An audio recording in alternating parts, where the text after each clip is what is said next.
और अभिनूर फैंस काफी खुश हो गए, और हो गए भी क्यों नहीं। फाइनली अभिनूर का रियूनियन हुआ है आफ्टर 2 वीक। घर से बाहर निकलते ही अशनूर सबसे पहले अपने दोस्त बजाज से मिली, और ये अभिनूर फैंस के लिए काफी खुशी की बात है।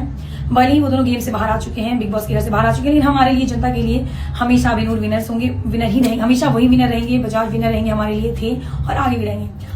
और जैसा कि उन लोगों ने कहा कि जब जब चांद तारों का जिक्र होगा उनका जिक्र होगा, ये तो मुझे नहीं पता गाइज, लेकिन हाँ एक जब जब बिग बॉस 19 का जिक्र होगा हमेशा अभिनूर का जिक्र होगा। तुम दोनों ने शो से रिश्ते कमाए, भले शो का ट्रॉफी नहीं ना मिला हो मेकर्स के बायस्ड होने की वजह से, और प्लानिंग मेकर्स की पहले प्लानिंग की वजह से, अनफेयर करने की वजह से, लेकिन वो उन्होंने अपनी पक्की दोस्ती कमाई जो उस घर में अभी तक किसी की भी ऐसी नहीं रही है। कोई भी रिश्ते नहीं कमाए किसी ने, लेकिन उन दोनों ने रिश्ते कमाए, रिश्ते निभाए, और बाहर भी निभा रहे और आगे भी निभाएंगे। तो अभिनूर के फैंस के लिए बहुत अच्छी खबर है। तो जो guys really agree with me और नॉट, कमेंट में बताओ आप लोग कितने अग्री करते हो, मेरे से कितने सहमत हो। Thank you.